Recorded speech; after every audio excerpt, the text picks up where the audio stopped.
Those Panadol passes. The amount of tyre shake these cars can produce. So still to see a funny car get down the racetrack, but two of the dragsters have got down nicely in the 5-second zone. Probably these conditions, hot, humid, a lot of water grains, as we were talking about before, will suit the dragsters. Debbie Reed in the All-Star Batteries entry. And Rick Gauci, how nice is this car in the Aeroflow livery? These conditions won't worry Deb. A lot of experience. Away, hit a shake for Debbie Reed. And for Gauci. Oh, Reed with a hands full! No! Oh.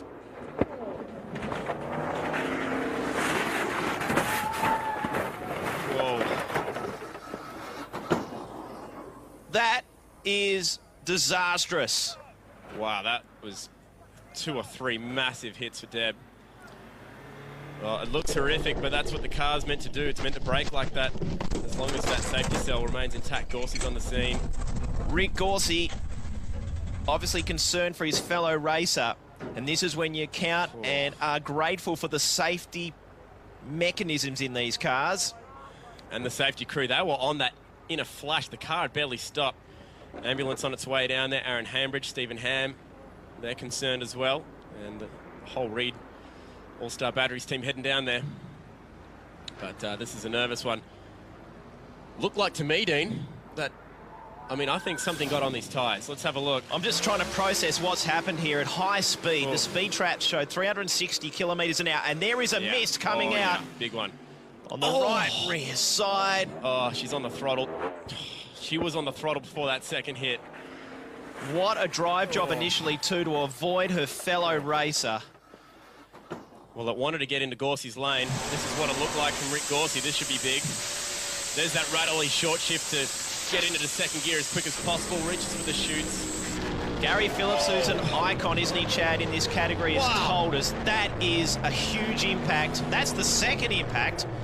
Debbie Reed already had the first one, that these cars are on such a fine line. Still high RPM. You could hear her on the throttle before that second hit. That was...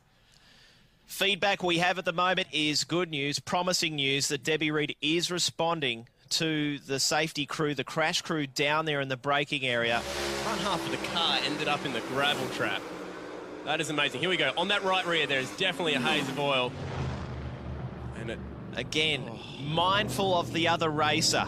Yeah. Such a veteran. Our thoughts are with her, her family, her team. Look at that right rear tyre flapping around. It is a vicious crash.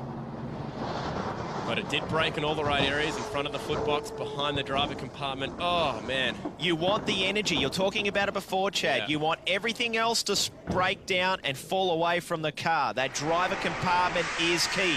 So keep that intact. Looking at the back of Gauci's car. Now, he was on the brakes so hard, he's lifted the whole rear of the car off the ground. That's what he's had to do to avoid Deb and all the wreckage. And that car is... Well, that's one of the biggest wrecks you'll see in drag racing.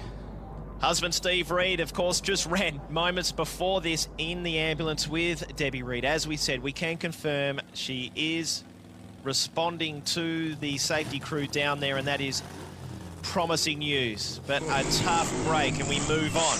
It is hard to move on after something like that. Spare a thought for Dennis Byth, sitting in the same lane, similar dragster, looking right down the path where he just saw a massive accident.